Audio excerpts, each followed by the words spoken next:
Joining us from Westchester, New York is Allan. Allan, great to see you. Thank you. Thank you for having me. Allan, you've been in the United States now for a little more than 20 years. You were born in Uganda.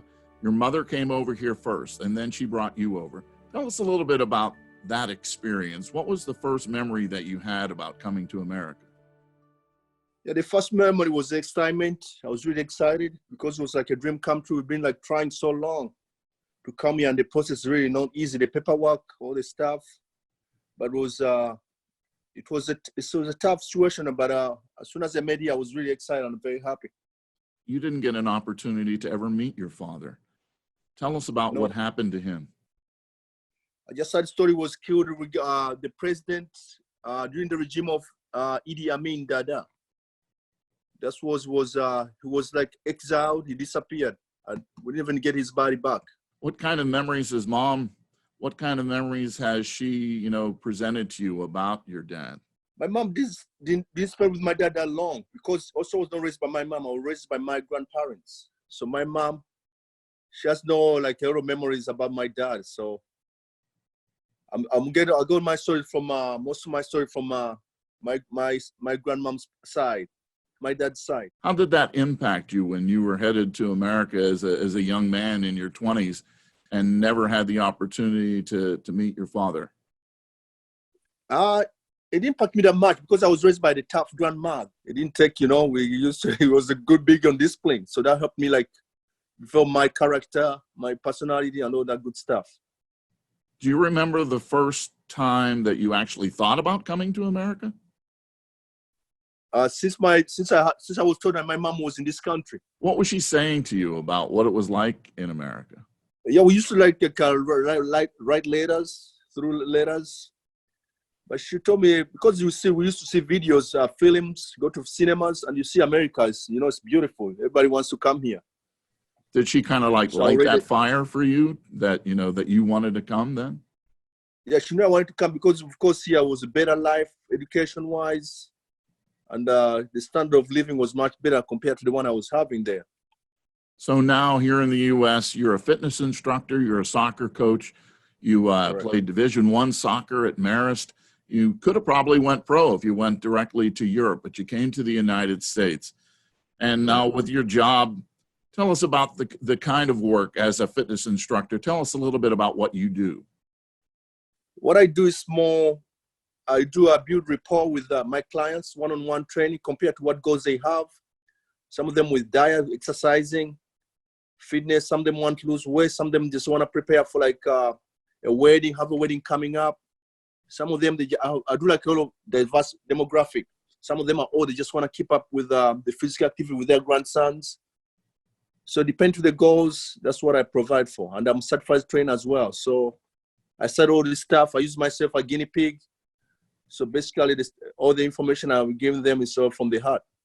So you can really kind of set your own schedule right now, but you're probably working almost 7 days a week.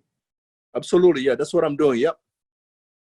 So when you hear about, working 7 days a week and right. the basic struggles that you've had maybe to just, find good work, and right. How about the critics of immigration who believe that immigrants just come here for a handout? What do you want to say to those people?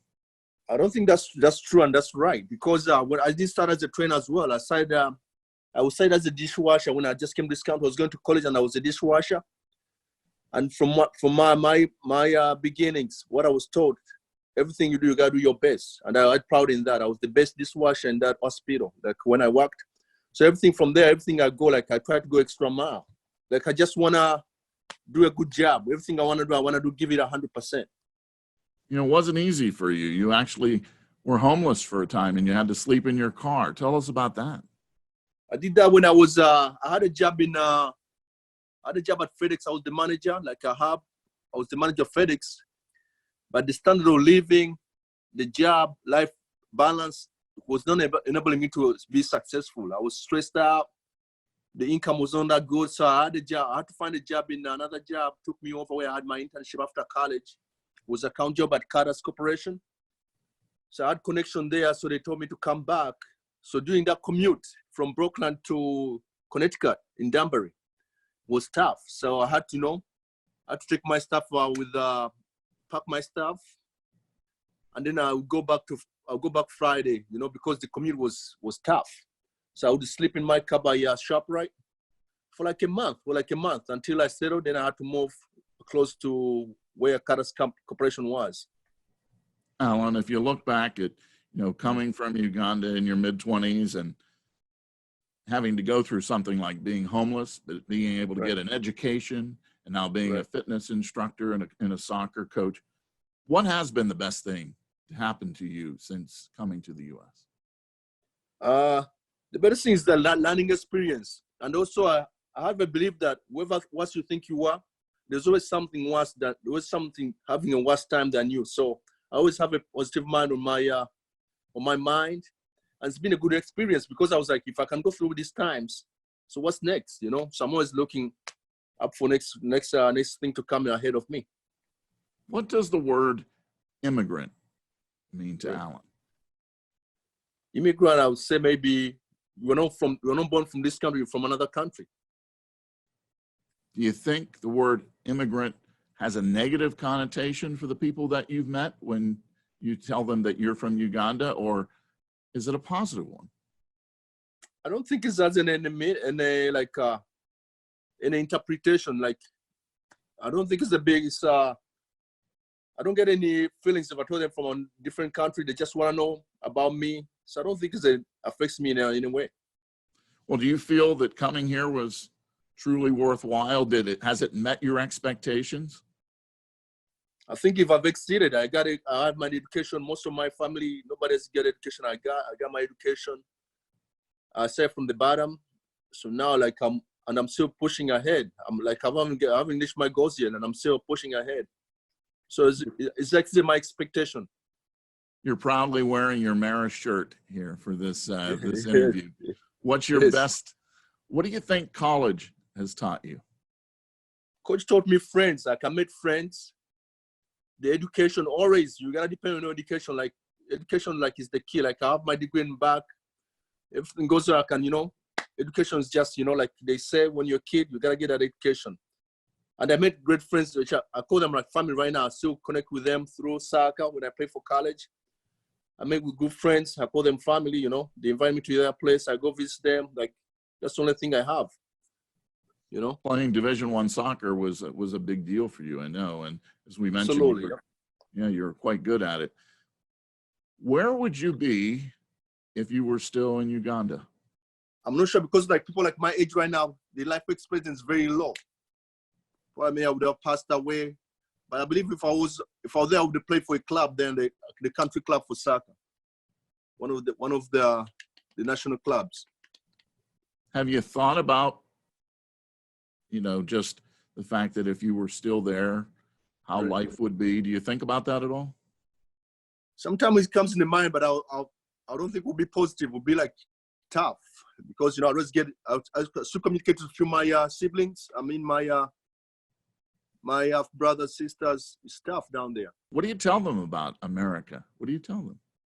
In America, I don't tell much, but all they think we have money here. So that's the first thing. They don't even ask you how you're doing. You gotta, you know, send me such and such money. I'm in such and such trouble. Send me such and such money. So that's the situation. They think we have all the money here. Do you end up sending some money back to the family? Yeah, once in a while. Yeah, I do once in a while. So do you believe in America? Of course I do, yeah. Tell me why. I think it's the promised land. If you put your mind into it, like sometimes people used to say, and you think it's just like a myth, but everything you put minds into it, put in work, everything is possible in this country. What do you want to tell people who are watching this about the journey that Allan has had and everything that you've accomplished since you've come to America? What do you want to say to them? I just want to say, you just gotta, you can't accept handouts. You know, you gotta put in work by yourself. You know, you can't expect handouts. You gotta work hard. Connect yourself with good people that can get advice, and also learn from your mistakes as well, and learn from other people's mistakes. Take us into one important conversation that you've had with Mom. I mean, we talk. She asks me how I'm doing. how I'm doing, like about job-wise. And that's why she's going back too. So she's planning going back, but this COVID is gonna slow things down. She was planning on going back and retire. She's done with US because she's done working. She's been working. Oh, she did everything. She did housekeeping, everything. So now she's a secretary, but she's done. She had a house back in Africa, so she's in plans of going back forever. How do you feel about that? No, I feel good about it. So she can, she can retire, enjoy her labors of hard work she put in. Allan, we appreciate you spending some time with us. Best of luck. Thank you, you too.